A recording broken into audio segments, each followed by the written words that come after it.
Alhamdulillahirabbil alamin wassalatu wassalamu ala sayyidina Muhammadin wa ala alihi wa sahbihi ajma'in. Amma ba'd. Kita lanjutkan kajian kitab Al-Qawaidul Hisan karya Syekh Abdurrahman bin Nasir As-Sa'di rahimahullah yang dijelaskan oleh murid beliau Syekh Muhammad bin Saleh Al-Utsaimin rahimahullahu taala, di mana kita sampai pada kaidah yang ke-67, yursyidul Qur'anu ila ruju'i ila al-amril ma'lumil muhaqqaq inda wurudi syubhati wat tawahhumat. Al-Quran memberikan kita petunjuk untuk kembali kepada perkara yang itu sudah maklum, perkara yang sudah diketahui, yang sudah pasti, ya. Ketika muncul syubhat atau tawahumat, ya, atau sesuatu yang masih itu berupa prediksi atau ya cuma perkataan-perkataan atau kabar-kabar saja. Wa hadhihi qaidah jalilah yu'abbaru anha annal mauhuma la yadfa'ul ma'lum wa annal majhula la yu'aridul mutayaqqin. Ini adalah kaidah yang agung yang diistilahkan juga, ya, dengan lafaz annal mauhum la yadfa'ul ma'lum. Suatu perkataan yang itu masih sifatnya itu mauhum, waham, sifatnya itu masih belum bisa dipastikan, itu tidak bisa menolak sesuatu yang memang sudah pasti, memang sesuatu yang sudah diketahui bahwa itu benar. Wa annal majhula la yu'aridul mutayaqqin, dan sesuatu yang belum diketahui hukumnya, belum diketahui kepastiannya, maka itu tidak akan hendaknya tidak boleh untuk dipertentangkan dengan sesuatu yang memang sudah yakin. Wa nahwuha minal ibarat, dan ibarat-ibarat yang lain selain ibarat ini intinya sama, maknanya sama. Wa qad arsadallahu ilaiha fi mawadi' katsira lamma akhbara ta'ala 'anil rasikhina fil ilm. Ya, Allah Subhanahu wa taala telah memberikan kita petunjuk untuk memikirkan masalah atau kaidah ini, ya. Dalam beberapa tempat di Al-Qur'an, ketika Allah Subhanahu wa taala mengabarkan tentang orang-orang yang kokoh dalam ilmu, ar-rasikhina fil ilm. Wa anna tariqatahum fil mustabihat annahum yaqulun amanna bihi kullun min 'indi rabbina. Dan bahwa metode orang-orang yang kokoh dalam ilmu ketika mereka menghadapi masalah-masalah yang masih berupa mustabihat, masih berupa keraguan atau kerancuan atau syubhat, mereka berkata, amanna bihi kullun min 'indi rabbina. Kami beriman kepada Al-Qur'an, semuanya datang dari Rabb kami. Fal umurul muhkamah al-ma'lumah yata'ayyanu an yarji'a ilaiha al-umurul mustabihah al-madhnunah. Fal umurul muhkamah al-ma'lumah, maka perkara-perkara yang itu sudah pasti diketahui, ya, sudah yakin, yata'ayyanu ayyurja'a ilaiha al-umurul mustabihatu al-madhnunatu. Ya, maka wajib untuk dikembalikan perkara-perkara yang masih berupa kerancuan dan masih berupa dzon saja, wajib dikembalikan kepada perkara yang sudah pasti diketahui, begitu ya, sudah pasti hukumnya atau kita sudah mengetahuinya sejak sebelumnya. Wa qala ta'ala fi sajril mu'minina anil qadahi fi ikhwanihimil mu'minin. Allah Subhanahu wa taala berfirman mencela kaum mukminin atau melarang kaum mukminin untuk mencela saudara mereka sesama kaum mukminin, ya. Laula id sami'tumuhu dhannal mu'minuna wal mu'minatu bi anfusihim khairan wa qalu hadza ifkum mubin. Maka di sini kita lihat Allah Subhanahu wa taala melarang kaum mukminin untuk yakni mencela sesama mukmin. Seperti di sini Allah Subhanahu wa taala berfirman laula id sami'tumuhu. Ya, jadi ini konteksnya sebentar, ya. Konteks ayat ini adalah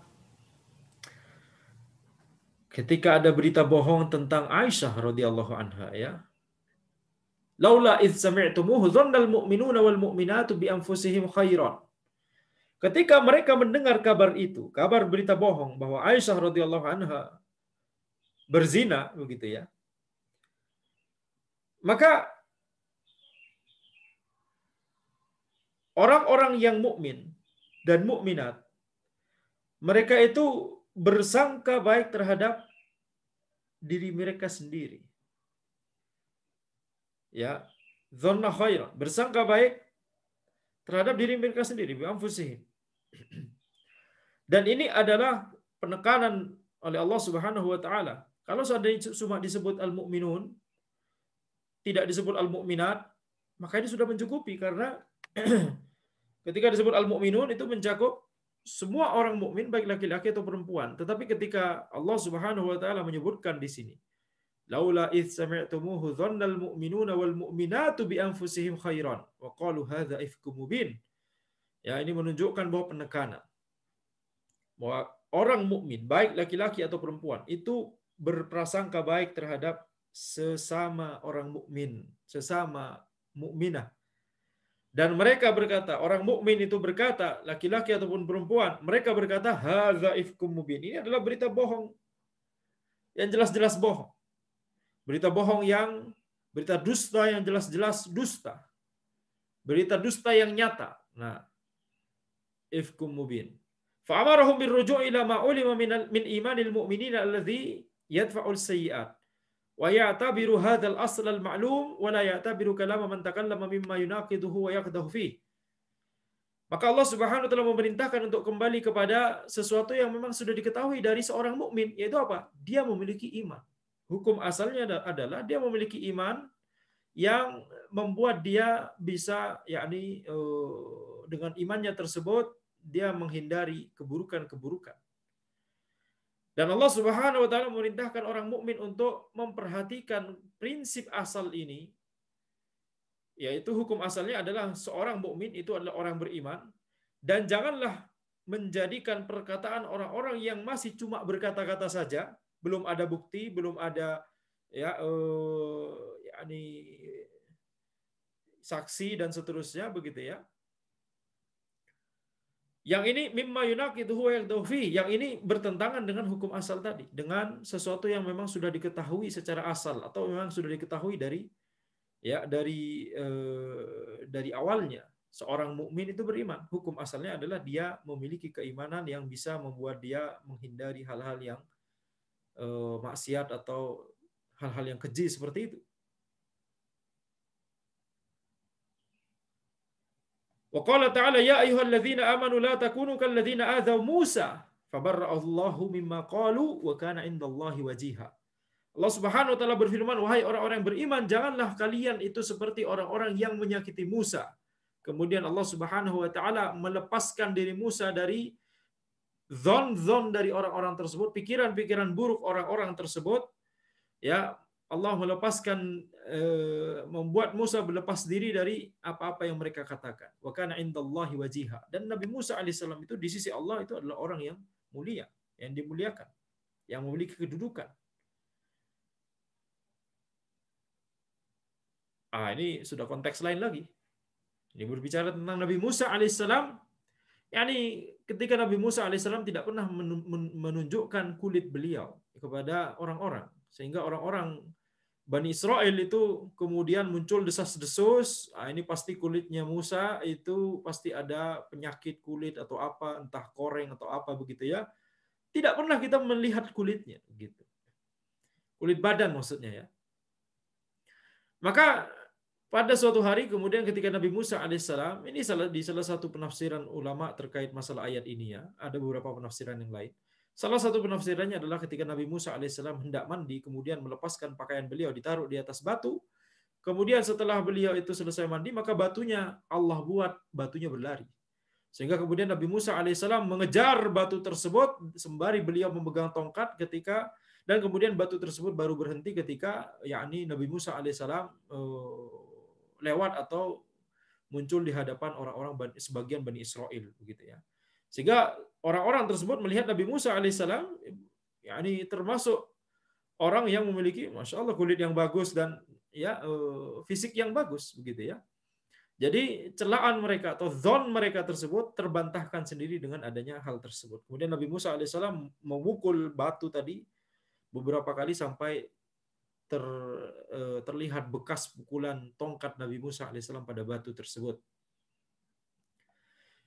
Fawijahatuhu indallahi tadfa'u anhu wa tubarri'uhu min kulli aibin wa naqsin. Qalahu fihi man adzahu. Maka kemuliaan Nabi Musa alaihissalam di sisi Allah Subhanahu wa taala itu ya menghalangi Nabi Musa dan membuat beliau berlepas diri dari setiap aib dan setiap kekurangan. Bagaimana mungkin seseorang yang memiliki kemuliaan di sisi Allah kemudian yakni memiliki kekurangan atau aib seperti itu? Kecuali kalau memang Allah kehendaki, seperti misalkan Nabi Ayyub alaihissalam diberikan cobaan oleh Allah Subhanahu wa taala berupa penyakit. Penyakit ya termasuk di antara penyakit terkait kulit beliau, akan tetapi secara umum seseorang yang memiliki kemuliaan di sisi Allah Subhanahu wa taala maka tentunya beliau itu akan berlepas diri atau terbebas ya, beliau akan terbebas dari segala aib dan kekurangan. Yang itu didesas-desuskan oleh orang-orang yang menyakiti beliau, yang hendak menyakiti beliau, yang hendak mencela beliau. Li'annahu la yakunu wajihan inda rabbih hatta yaslama min jami'il munaqqisat wa yatahalla bi jami'il kamalat allaiqah bi amsalihi min ulil azm. Karena tidak mungkin seorang nabi atau rasul itu menjadi seorang nabi dan rasul yang mulia di sisi Allah Subhanahu wa taala sampai nabi atau rasul tersebut selamat dari semua kekurangan. Atau sampai nabi atau rasul tersebut dia memiliki semua sifat-sifat yang sempurna yang sesuai dengan semisalnya dari kalangan para nabi dan rasul yang merupakan ulil azm. Ya. Maka ulil azm Nabi Nuh, Nabi Ibrahim, Nabi Musa, ya, Nabi Isa, Nabi Muhammad sallallahu alaihi wasallam. Nabi Musa termasuk salah satu dari ulil azm. Fayahdharullah hadhil ummata ay yasluku maslaka man adza Musa ma'a wijahatihi fayu'dzu a'dhamar rusuli jahan indallah. Maka Allah Subhanahu wa taala memerintahkan umat ini agar tidak menapaki jalan yang sama dengan jalan yang ditapaki oleh orang-orang yang menyakiti Nabi Musa alaihissalam. Padahal Nabi Musa alaihissalam memiliki kemuliaan dan keagungan, ya, kemuliaan di sisi Allah Subhanahu wa taala, memiliki manzilah, memiliki derajat di sisi Allah Subhanahu wa taala. Sehingga kemudian orang-orang tersebut menyakiti ya salah seorang dari Rasul yang memiliki kemuliaan paling besar di sisi Allah, termasuk ulul asmi. Wa arfa'uhum maqaman wa darajatan. Maka Nabi Musa juga termasuk orang yang jangan sampai orang-orang itu menyakiti seorang nabi dan rasul yang dia itu memiliki maqam, tempat dan derajat yang termasuk yang paling tinggi di sisi Allah Subhanahu wa taala. Anda termasuk ulul asmi. Wa qala ta'ala famadza ba'dal haqqi illa ad-dhalal. Allah Subhanahu wa taala berfirman, apa yang akan ada setelah al-haq kecuali kesesatan. Tidak ada yang lain kecuali kesesatan. Kemudian juga Allah Subhanahu wa taala berfirman, wa yaral ladzina utul ilma alladzi unzila ilaika min rabbika huwal haqq. Dan orang-orang yang diberikan ilmu itu melihat bahwa apa yang diwahyukan kepadamu wahai Muhammad, apa yang diturunkan kepadamu wahai Muhammad dari Rabbmu itu adalah kebenaran. Taib, itu kaidah ke-67. Sekarang kita masuk kaidah ke-68. Zikrul awsafil mutaqabilat yughni anit tasrih bil mufadalati idza kana al farqu ma'luman. Menyebutkan sifat-sifat yang berlawanan itu ya tidak perlu kemudian kita memperjelas mana yang lebih baik dari dua sifat yang berlawanan tersebut. Mana yang kita tidak perlu memperjelas untuk melakukan mufadalah. Menentukan mana yang lebih baik dari dua sifat yang berlawanan tersebut. Idza kana al-farqu ma'luman. Kalau bedanya sudah jelas.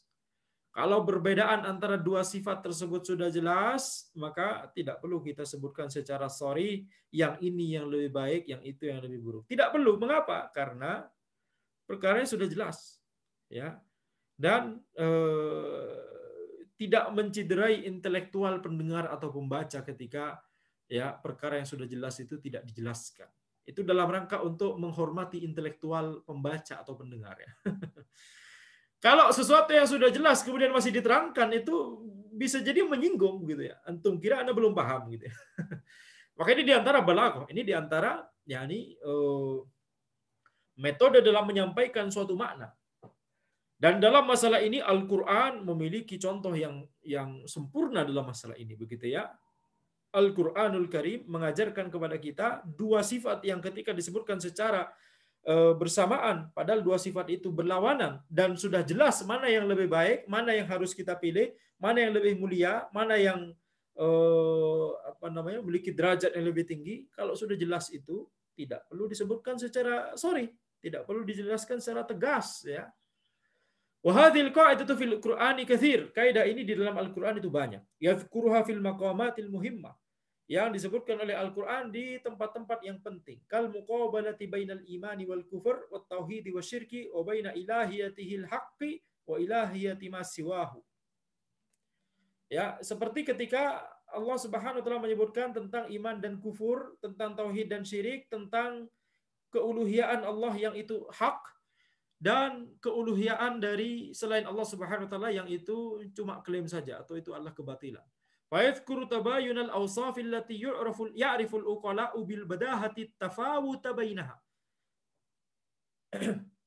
Maka kemudian Allah Subhanahu wa taala menyebutkan tentang sifat-sifat yang itu berbeda. Ya, sifat-sifat yang berbeda-beda yang orang yang berakal itu sudah mengetahui secara alamiah, secara dari sananya memang sudah pasti mengetahui at-tafawut bainaha, ya, derajat perbedaan derajat dari sifat-sifat yang disebutkan tersebut. Mana yang lebih baik, mana yang lebih buruk, mana yang paling baik, mana yang paling buruk dan seterusnya. Wa yada'u tasriha bil mufadalati ila al-uqala. Yani Allah Subhanahu wa taala memberikan kesempatan untuk mentasrih, menegaskan mana yang lebih baik, begitu ya, kepada orang yang berakal. Silakan akal antum sendiri yang kemudian pikirkan mana yang lebih baik. Ini sudah jelas, begitu ya. Tidak perlu dijelaskan kembali. Misalkan Allah Subhanahu wa taala berfirman, qala ta'ala arbabum mutafarriquna khairun amillahul wahidul qahhar. Apakah Tuhan-Tuhan yang itu berbeda-beda, yang terpecah belah, yang bervariasi macam-macam, apakah itu lebih baik atau Allah al-wahidul qahhar, zat yang maha esa, zat yang maha berkuasa, apakah itu yang lebih baik? Jelas kita bisa menjawab mana yang lebih baik. Allahul wahidul qahhar. Tidak perlu dijelaskan di ayat.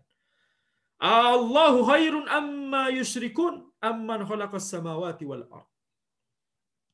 Apakah Allah yang lebih baik atau apakah Tuhan-Tuhan yang mereka berbuat sekutu tersebut, yang mereka ibadahi tersebut, padahal itu bukan Allah, selain Allah, padahal itu selain Allah Subhanahu wa taala. Apakah Allah yang lebih baik ataukah apakah sesuatu yang lain selain Allah yang mereka itu berbuat kesyirikan,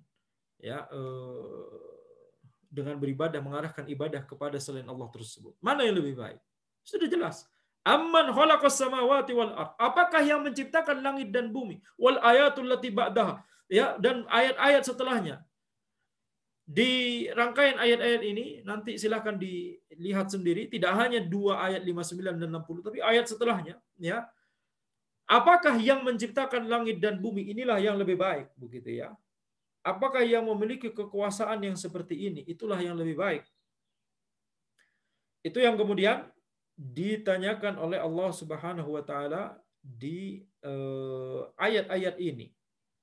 Jadi sudah jelas bahwa yang lebih baik adalah Allah Subhanahu wa taala. Allahu khairun amma yusyrikun. Apakah Allah yang lebih baik atau sesembahan selain Allah yang kalian ibadahi tersebut? Amman khalaqas samawati wal arda.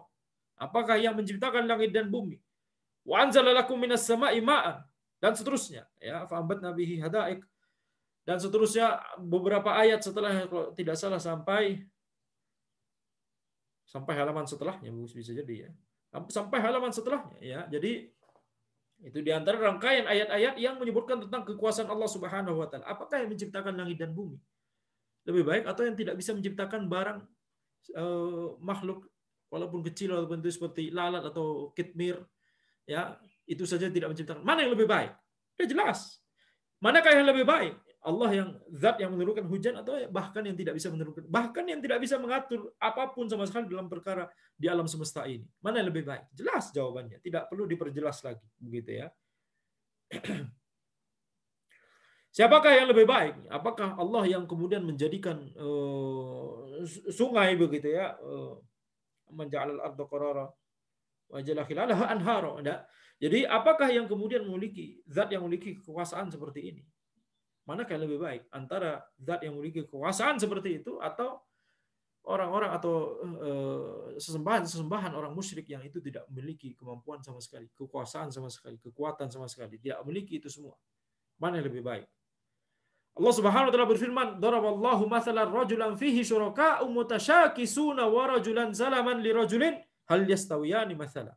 Daraballahu mathalan rajulan fihi syuraka'u mutasyakisuna wa rajulan salaman.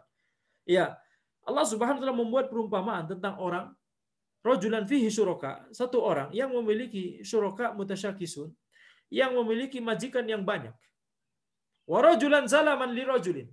Atau orang lain, satu orang yang lain lagi yang dia itu ya tunduk kepada satu orang saja. Hal yastawiyani mathala, apakah dua contoh ini sama? Tidak sama. Satu orang yang dimiliki oleh majikan yang berbeda-beda, maka nanti dia akan bingung mau menjalankan perintah dari majikan yang mana terlebih dahulu. Apalagi nanti kemudian majikan tersebut memberikan perintah yang saling berlawanan. Nah, ini tentunya berbeda dengan kondisi orang yang dia itu cuma merupakan bawahan dari satu orang saja. Mathalul fariqaini kal a'ma wal asammi wal basiri was sami'. Hal yastawiyani mathala. Maka ini di sini yakni ini konteksnya adalah sebentar ya. Ayat ini mathalul fariqaini kal a'ma wal asammi wal basiri was sami'. Yakni ini konteksnya adalah tentang ini fariqain. Apa yang dimaksud dengan fariqain? Fariqain ini adalah mukmin dan kafir ya. Orang mukmin dan orang kafir. Ini di surat Hud ya. Surat Hud itu berbicara, iya, mathalul fariqaini kal a'ma wal asammi wal basiri was sami'. Perbanding atau permisalan terhadap dua kelompok tersebut, orang mukmin dan orang kafir, itu seperti orang buta, a'ma, orang tuli, asam, dengan orang yang bisa melihat dan bisa mendengar, al-basir, as-sami'. Hal yastawiyani mathala, apakah mereka itu bisa sama? Apakah kedua contoh ini sama? Tidak sama. Wa qala ta'ala antum a'lamu amillah. Apakah engkau yang lebih mengetahui atau Allah Subhanahu wa taala? Enggak perlu dijawab. Tidak perlu dijawab. Sudah jelas. Demikian pula yang sebelumnya. Tidak perlu dijawab, sudah jelas. Demikian pula sebelumnya lagi. Ini semua ayat-ayat di sini adalah ayat-ayat yang menyebutkan dua sifat yang berbeda, yang saling bahkan berlawanan begitu ya, tapi tidak perlu diperjelas. Menanyakan mana yang lebih baik tapi tidak perlu dijawab karena sudah jelas. Menciderai keintelektualan antum kalau masih dijawab. Begitu ya. Yani dalam rangka Anda tidak menyinggung antum, maka ini tidak perlu Anda jawab. Yani Anda memberikan pertanyaan ini bukan dalam rangka untuk Anda kemudian menjawabnya untuk antum. Antum bisa jawab sendiri. Allah Subhanahu wa taala berfirman, "Qul Allahu adzina lakum am 'ala Allahi taftarun." Yani ayat ini konteksnya adalah tentang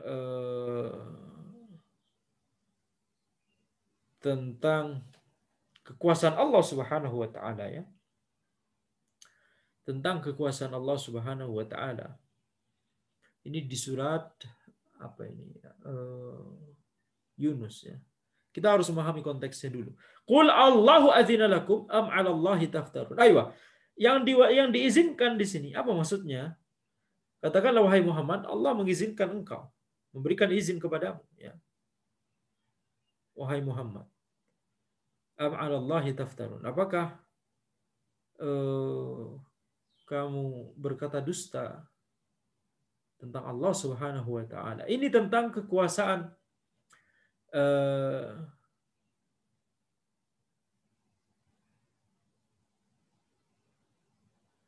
kalau kita melihat ayatnya ya. Qul ara'aitum ma anzalallahu lakum min rizqin. Faja'altu minhu haraman wa halalan qul Allahu adzina lakum.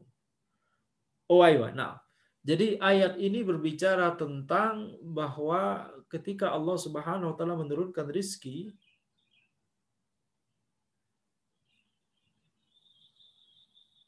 kemudian apakah dari sebagian rizki tersebut ada yang kemudian Nabi Muhammad SAW menjadikannya sebagian haram, menjadikannya sebagian halal, padahal itu bukan dari Allah Subhanahu wa taala. Sehingga kemudian Allah bertanya, "Qul Allahu adzina lakum." Apakah Allah memberikan izin untuk menilai ini halal, ini haram? Iya, itu konteksnya ya. Nah, ini tengah ayat, bukan dari awal ayat ya. Qul Allahu adzina lakum am 'alallahi taftarun. Apakah engkau itu berkata dusta tentang Allah Subhanahu wa taala?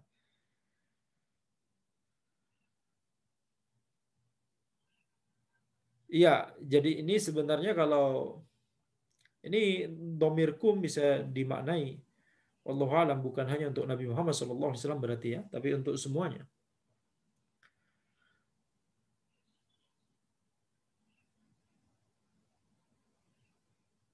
Taib.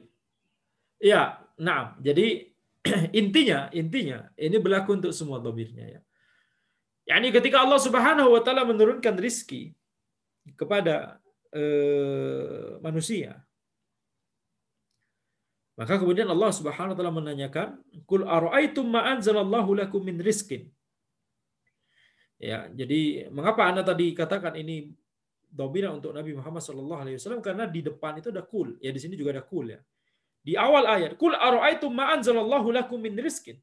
Katakanlah wahai Muhammad, apakah apa yang engkau katakan, apa yang akan kau katakan tentang apa yang Allah turunkan yaitu berupa rizki kepadamu. Faja'altum minhu haraman wa halala. Ayo, berarti ini Nabi Muhammad SAW diperintahkan oleh Allah untuk menyampaikan perkataan ini kepada orang-orang kafir. Ya, afwan ya. Itu maksudnya. Ini tercampur antara kul dengan lakum gitu maksudnya. Jadi kul, katakanlah wahai Muhammad. Yani katakanlah perkataan ini kepada orang-orang kafir. Ara'aitum ma anzalallahu lakum min rizqin faja'altum minhu haraman wa halala. Apa pendapatmu tentang apa yang telah rizki yang Allah berikan? Apa pendapatmu tentang rizki yang telah Allah turunkan kepadamu? Dan kamu jadikan sebagainya halal, sebagainya haram. Qul Allahu adzina lakum. Apakah? Katakanlah wahai Muhammad. Yakni memerintahkan untuk mengatakan perkataan ini kepada orang-orang kafir. Apakah Allah memberikan izin kepada kalian? Am 'alallahi taftarun. Apakah kalian mau berbuat dusta kepada Allah? Atau apakah kalian mau berbuat dusta kepada Allah? Apakah Allah memberikan izin kepada kalian atau kalian itu mau berbuat dusta kepada Allah Subhanahu wa taala dengan mengatakan sesuatu tanpa dilandasi oleh ilmu? Maka ini ya inam. Jadi ini adalah perkataan yang diperintahkan oleh Allah Subhanahu wa taala untuk diucapkan oleh Nabi Muhammad SAW kepada orang-orang kafir. Baik. Kemudian Allah Subhanahu wa taala juga berfirman, "Qul hal yastawil ladzina ya'lamuna wal ladzina la ya'lamun." Katakanlah wahai Muhammad. Nah, ini sama.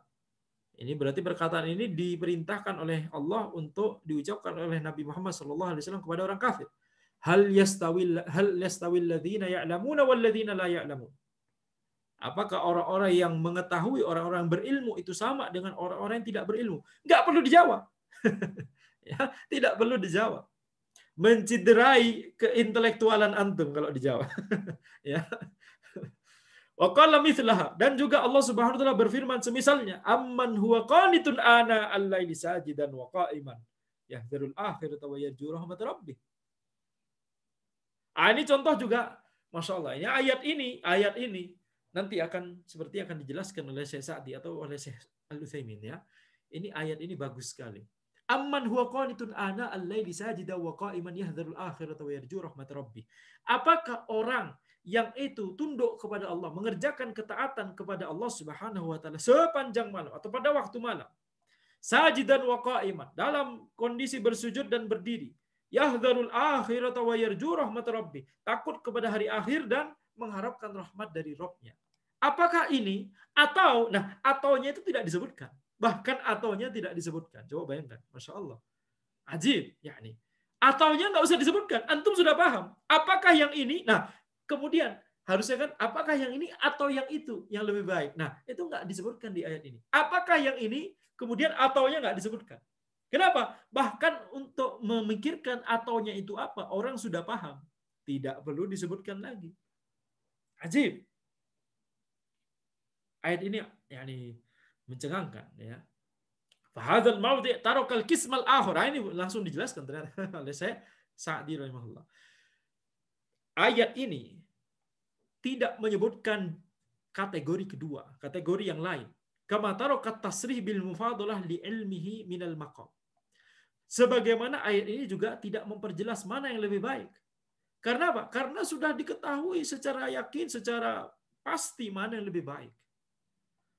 Jadi mufadalah tidak disebutkan, menyebutkan mana yang lebih baik itu nggak disebutkan secara tegas seperti ayat-ayat sebelumnya, dan bahkan ayat ini tidak menyebutkan pilihan yang keduanya itu nggak disebutkan.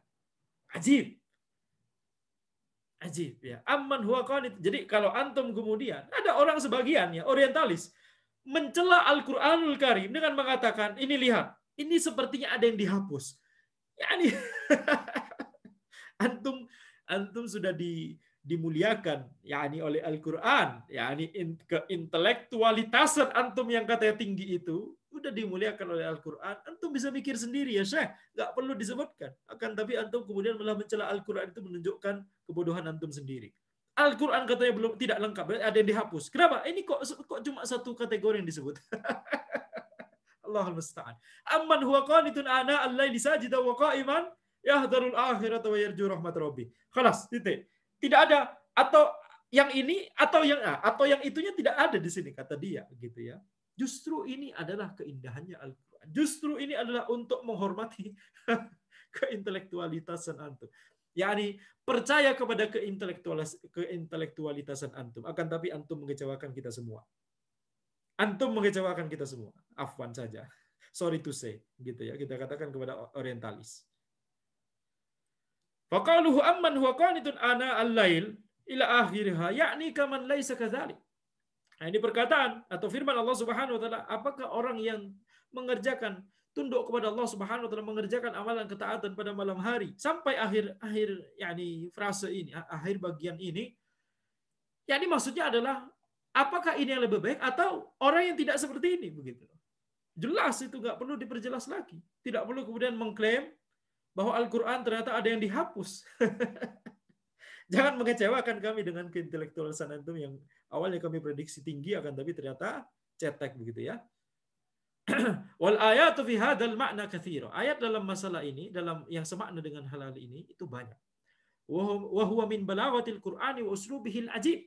Ini termasuk balaghah dari Al-Qur'an dan gaya Al-Qur'an yang mencengangkan. Kaqaulihi afama yamshi mukibban ala wajhihi ahda amma yamshi sawiyan ala siratim mustaqim. Apakah orang yang berjalan yang terbalik, berjalan dia itu mukanya di bawah, mukibban ala wajhihi, mukanya di bawah. Jadi jalannya bukan pakai kaki tapi pakai wajah. Ahda, apakah orang yang seperti ini lebih memiliki petunjuk daripada orang yang yamshi sawiyan, orang yang berjalan dengan lurus, dengan tegak ala siratim mustaqim, di atas jalan yang lurus. Manakah kira-kira yang lebih mendapatkan petunjuk? Ya. Yani Allah Subhanahu wa taala membuat perumpamaan petunjuk yang berupa maknawi dengan petunjuk tentang tata cara jalan. Ya. Tata cara jalan itu bukan dipelajari oleh orang dewasa. Tata cara jalan dipelajari oleh anak balita. Kalau antum ternyata jalannya itu muka di bawah, maka ya, antum tidak lebih pintar daripada anak balita. Itu maksud dari ayat ini. Hah? Itu maksud dari ayat ini. Ini celaan yang besar kepada orang-orang yang sesat, orang-orang yang kufur kepada Allah Subhanahu wa taala. Allah membuat perumpamaan seperti ini. Azib. Antum harus sadari itu. Kalau antum belum menyadari itu ketika membaca ayat-ayat seperti ini, kemana saja kita selama ini? Tadabbur kita selama ini kemana begitu ya? Nah, tadabbur itu akan semakin dalam seiring kita bertambah ilmunya. Biiznillah ta'ala. Kita lihat di sini. Afama yamshi mukibban ala wajhihi ahda amma yamshi sawiyan ala siratim mustaqim. Kalau seandainya ada orang berjalannya seperti binatang kaki empat, kucing atau yang lain begitu ya, binatang kaki empat. Yakni berjalannya merangkak, padahal sudah dewasa, tapi berjalannya seperti itu. Kira-kira kita ketawain atau tidak? Itu sudah cukup untuk kita ketawain. Bagaimana dengan orang yang jalannya itu pakai wajah? Loncat-loncat begitu ya. Kakinya di atas, kemudian wajahnya di bawah, kemudian dia loncat-loncat dengan kakinya tersebut. Gimana nggak rusak itu wajah? Begitu ya. Peruntukan wajah bukan untuk itu ya, Syekh. Yani ini berarti sangat-sangat sesat begitu, sangat-sangat tidak tahu bagaimana tata cara berjalan. Baik.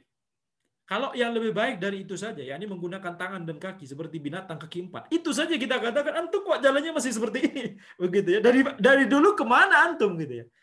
Apalagi orang yang jalannya wajahnya di bawah, kakinya di atas. Mana yang lebih mendapatkan petunjuk daripada orang yang berjalan dengan tegak di atas jalan yang lurus? Ajib.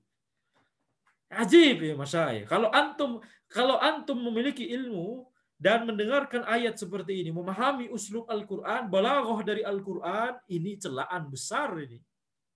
Celaan besar. Kepada siapa? Kepada orang yang tidak berjalan di atas jalan yang lurus.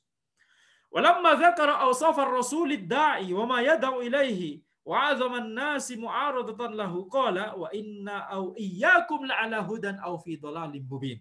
Ketika Allah Subhanahu wa taala menyebutkan sifat-sifat rasul yang mereka itu yakni mendakwahkan al-haq dan menyebutkan sifat-sifat apa yang mereka dakwahkan yaitu kebenaran, yaitu al-haq, wa 'azama an-nasi mu'aradatan lahu, dan ketika Allah menyebutkan orang-orang yang paling menentang para rasul, Allah Subhanahu wa taala berfirman, wa inna au iyyakum, kami atau kalian, la'ala hudan, yang berada di atas petunjuk, yang sungguh berada di atas petunjuk, au fi dhalalim mubin, atau berada di atas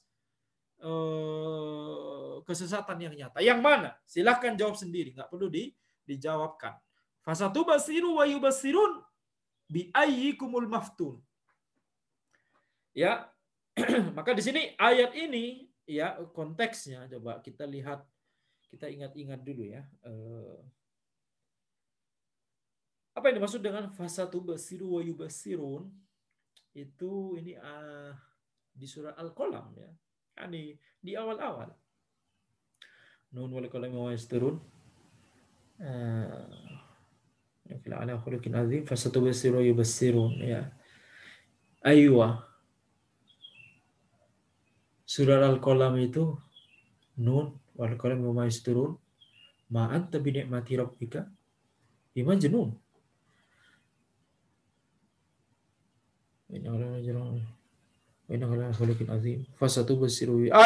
Fasatubasiru wa yubasirun, di sini maksudnya di sini maksudnya adalah nanti yang akan, yakni kelak, nanti di mana? Di akhirat. Atau enggak harus di akhirat ya sebenarnya ya. Di dunia pun bisa juga. Akan tapi yang tentunya yang pasti akan terjadi nanti di akhirat. Tapi enggak harus di akhirat. Tapi hukum asalnya yakni fasatubasiru wa yubasirun, kalian nanti akan melihat. Dan mereka juga yakni engkau di sini maksudnya berarti Nabi Muhammad SAW. Nanti engkau akan melihat ya Muhammad. Wa yubasirun, dan mereka juga nanti akan melihat. Bi ayyikumul maftun. Manakah orang yang yakni yang maftun?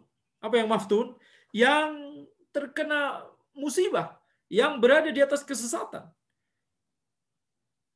Atau bahkan sebagian ulama menyebutkan maftun maksudnya gila. Siapakah yang gila? Siapakah yang sesat? Siapakah yang menyimpang? Kalian akan mengetahui. Kapan? Nah, hukum asalnya nanti ya di pengadilan yang maha adil di akhirat. Akan tapi bisa jadi kelihatan bahkan sejak di dunia ya. Kemudian Allah Subhanahu wa taala juga berfirman, la ikraha fid din qad tabayyana ar-rusydu minal ghayy. Tidak ada paksaan dalam agama, telah jelas ya. Ar-rusydu minal ghayy. Telah jelas mana yang petunjuk dan telah jelas petunjuk dari kesesatan, penyimpangan. Enggak perlu disebutkan yang ini yang petunjuk, yang ini yang menyimpang, enggak perlu disebutkan.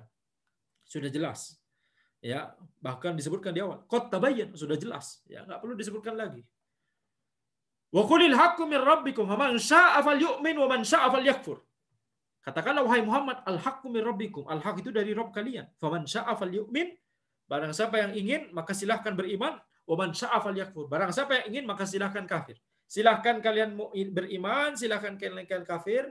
Ini al-haqqu min rabbikum. Ini al-haq sudah jelas dari Rabb kalian. Kalau sudah jelas seperti ini maka silahkan. Silahkan. Ini silahkan di sini bukan berarti kemudian boleh bagi seseorang untuk kafir. Tidak kemudian kita ambil dari ayat ini, ini ciri khasnya orang liberal. Tidak paham kaidah. Dari kalimat seperti ini, kalimat yang berupa ancaman seperti ini, mereka kemudian menyimpulkan bahwa ini adalah kalimat khobar, yakni menyebutkan, menetapkan bolehnya untuk kufur. Coba, apa yang lebih menyimpang daripada pemikiran mereka seperti itu, begitu ya? Yani mereka merasa bahwa intelektualitas mereka itu tinggi dengan kemudian membawakan tafsir-tafsir yang tidak common begitu ya, yang tafsiran yang baru dan seterusnya. Akan tetapi sebenarnya yang mereka lakukan itu adalah yakni menghinakan intelektualitas mereka sendiri.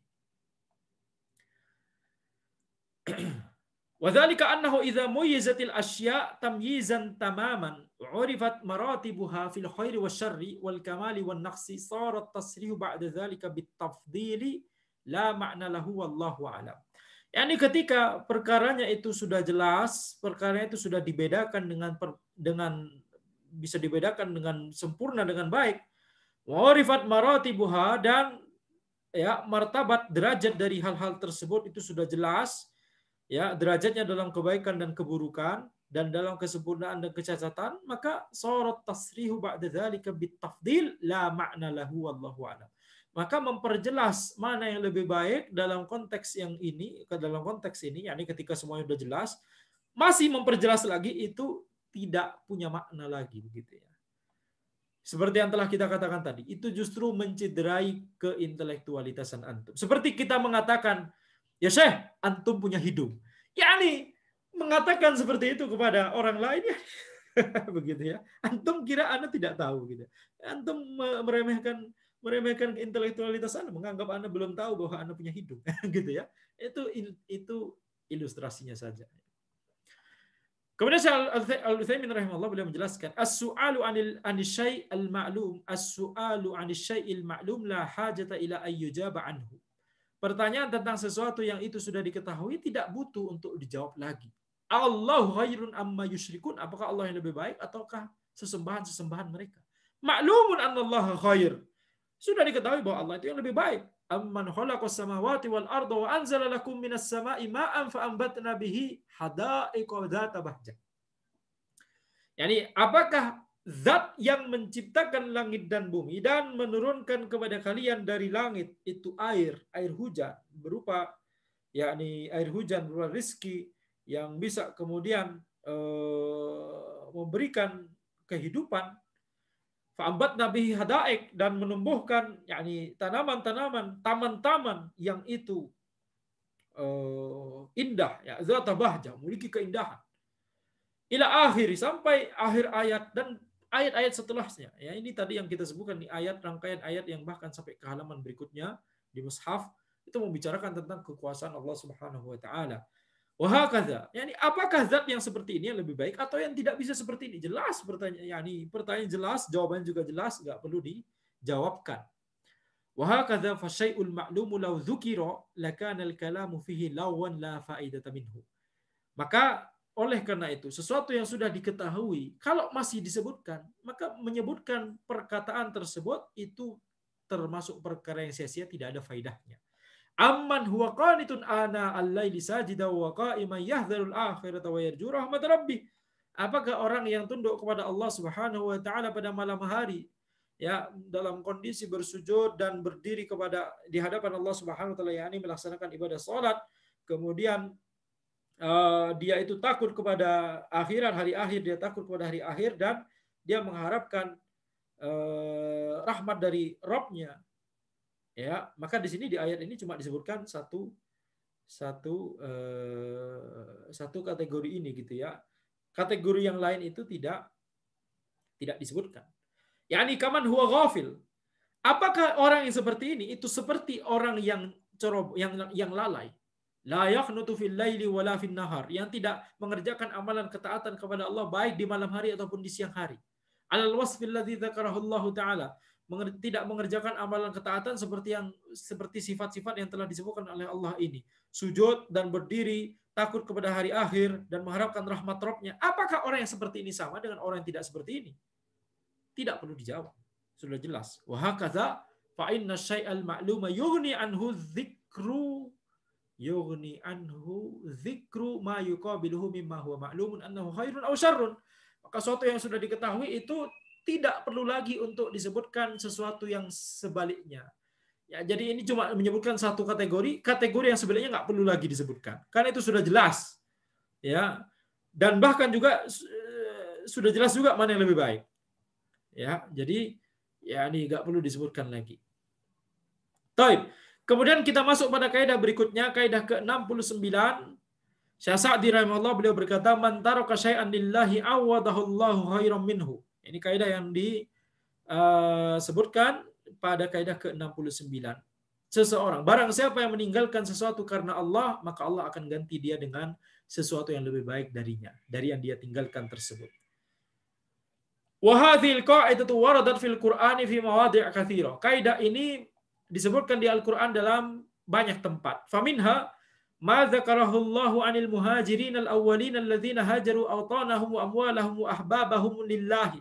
Fa'awwadahum Allahu rizqal wasi'a fid dunya wal 'izzat wat tamkin.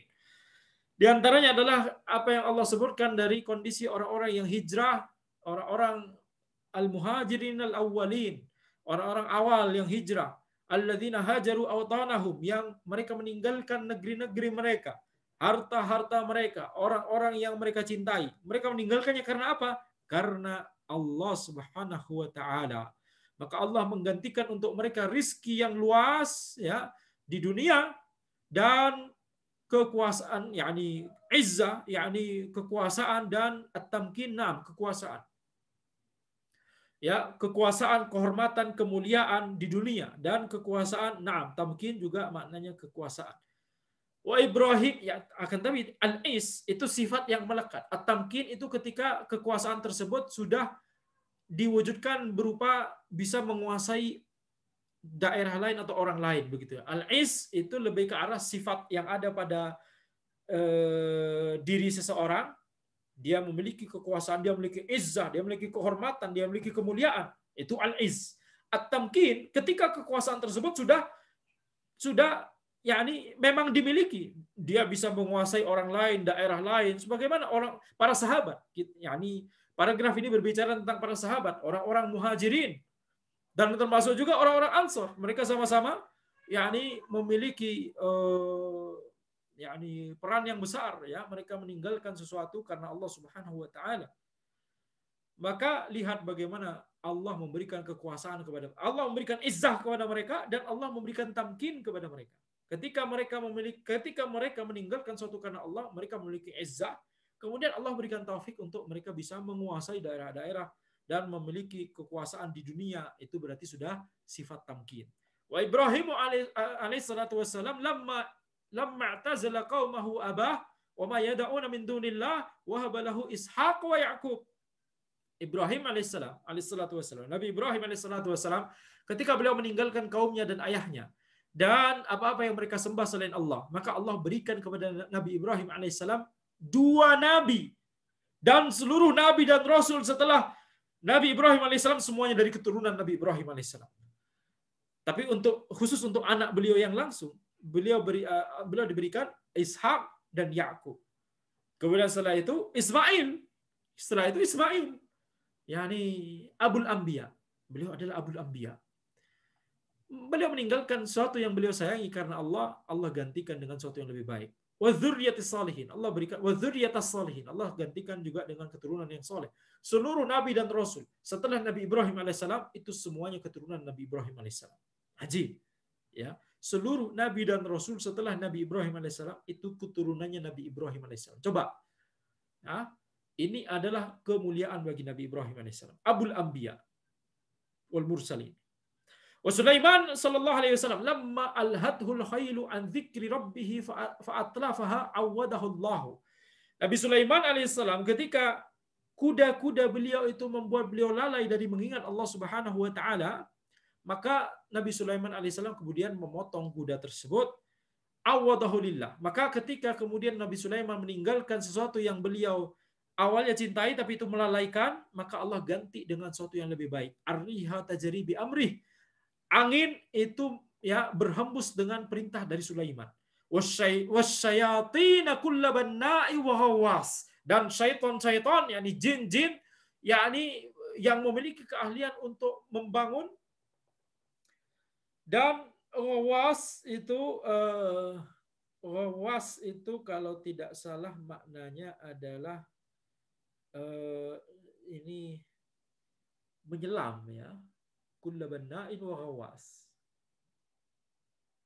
Intinya ini adalah pasukannya Nabi Sulaiman alaihissalam yang ahli dalam membuat bangunan sehingga bangunannya megah-megah di zaman Nabi Sulaiman alaihissalam dan ahli dalam masalah menyelam. Wa ahlul kahfi lamma i'tazalu qaumahum wa ma ya'buduna min dunillahi wa haba lahum min rahmatihi wa hayya lahum asbabat taufiqi war rahah wa ja'alahum hidayatan lid-dallin. Ashabul kahfi ketika mereka meninggalkan kaumnya dan apa-apa yang mereka ibadahi selain Allah Subhanahu wa taala, maka Allah berikan kepada mereka rahmatnya dan Allah berikan kepada mereka sebab-sebab untuk mendapatkan taufik dan sebab-sebab untuk bisa ar-rahah, bisa beristirahat dari yakni kezaliman kaumnya, penguasanya pada saat itu, sehingga mereka lari ke gua kemudian Allah istirahatkan mereka. Wa ja'alahum hidayatan lid-dallin. Kemudian setelah bangun Allah jadikan ashabul kahfi tersebut sebagai hidayah, sebagai petunjuk bagi orang-orang yang menyimpang, yakni ketika mereka kembali kepada kampungnya, kepada negerinya, kepada daerahnya, orang-orang kemudian berpikir ini adalah tanda dari Allah Subhanahu wa taala. Allah Subhanahu wa taala juga berfirman, "Wallati ahsanat farjaha fanafakhna fiha min ruhina wa ja'alnaha wa banaha ayatan lil alamin." Yani ini cerita tentang Maryam ya alaihassalam. Wallati ahsanat farjaha, perempuan yang menjaga kemaluannya. Fanafakhna fiha min ruhina, kami tiupkan ruh ya dari kami, yakni ruh maksudnya ciptaan kami begitu ya. Wa ja'alnaha wa banaha ayatan lil alamin, dan kami jadikan kami jadikan perempuan tersebut dan anaknya itu sebagai tanda bagi semesta alam. Maryam dan putra beliau Isa bin Maryam alaihissalatu wassalam.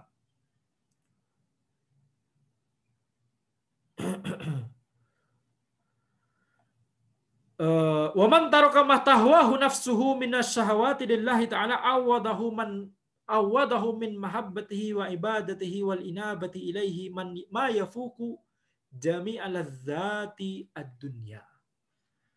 Ketika seseorang, barang siapa yang meninggalkan apa yang diinginkan oleh nafsunya.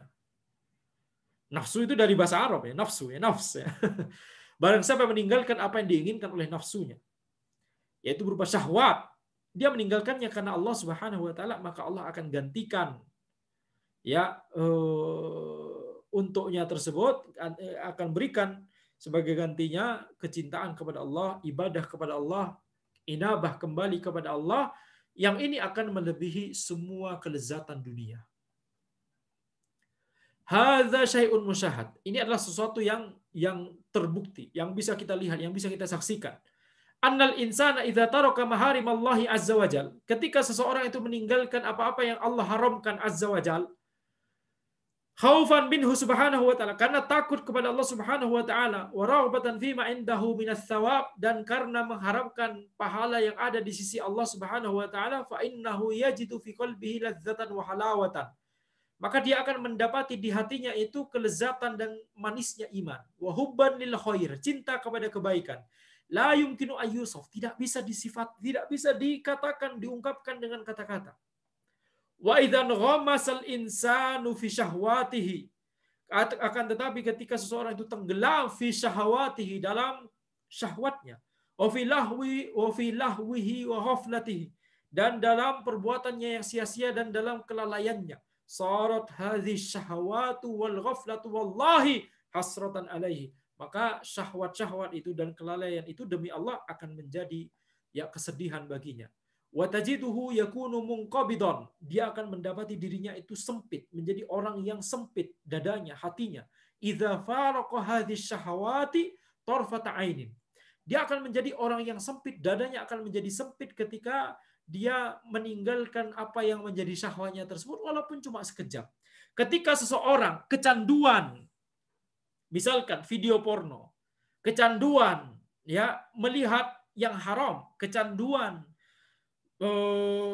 berhubungan dengan lawan jenis yang itu haram, maka itu syahwat yang dia pelihara, syahwat yang dia ikuti, dia tunduk kepada syahwatnya, justru itu akan menjadi kesedihan baginya. Dia merasa ketika dia melaksanakan, ketika dia melampiaskan syahwatnya tersebut, dia akan bahagia.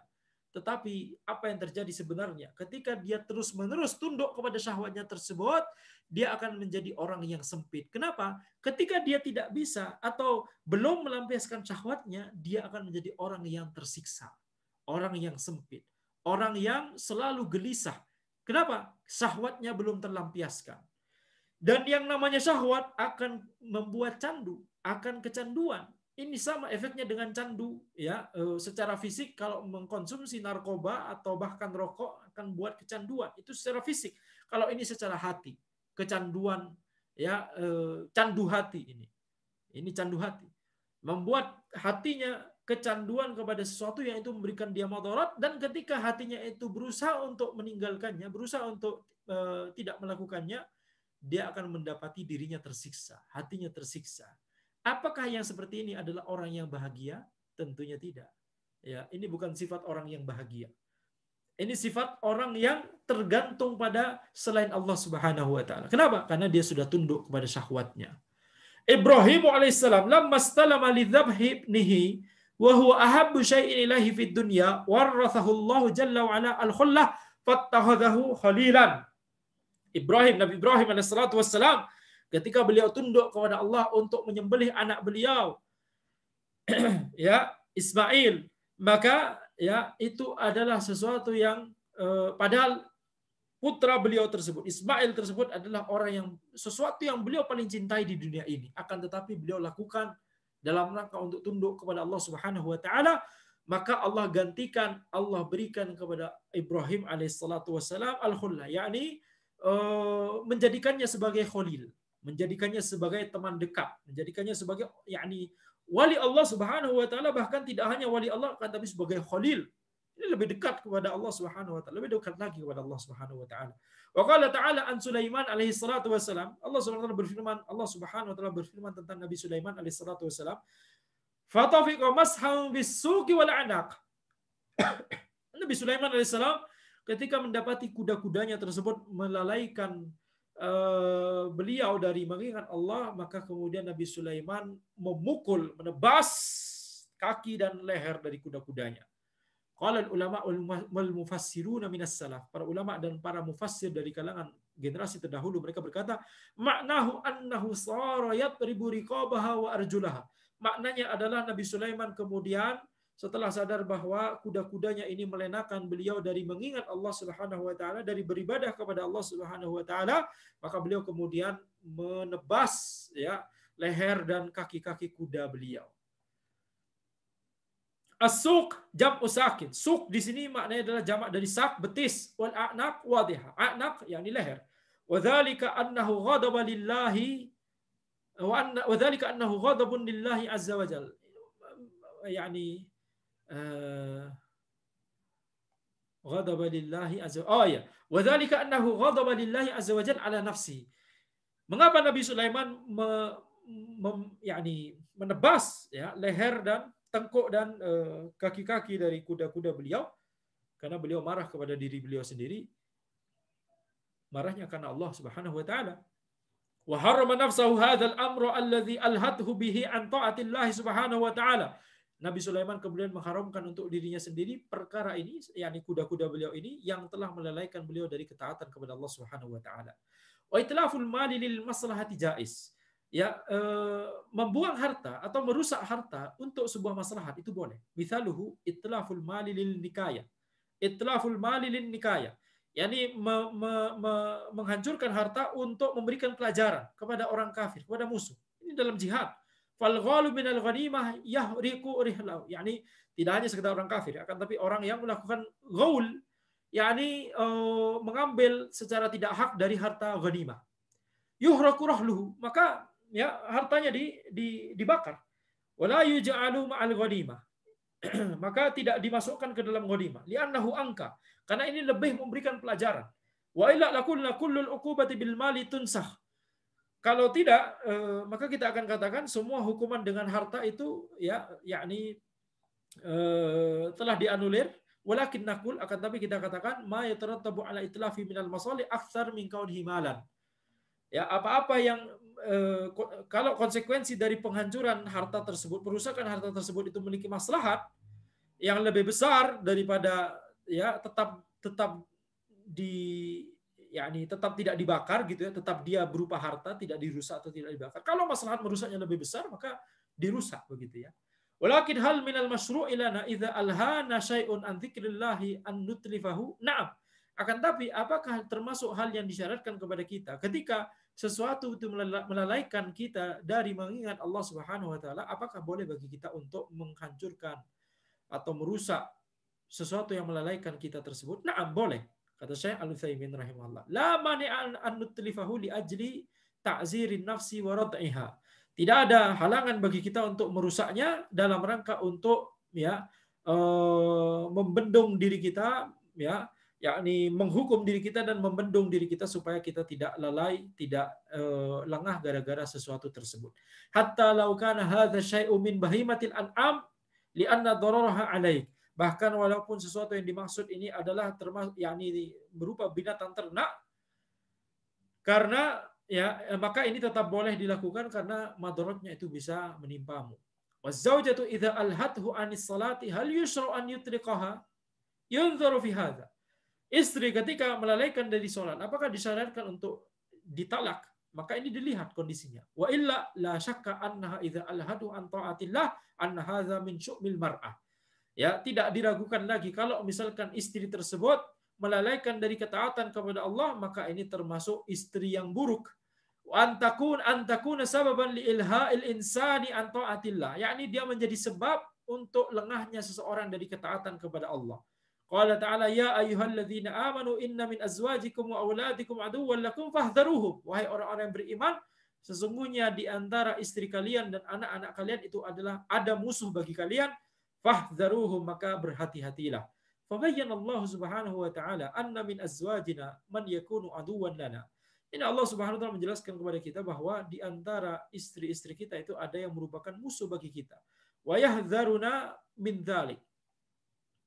Dan Allah memperingatkan kepada kita dari hal tersebut. Wa hadza huwal waqi', dan inilah yang terjadi.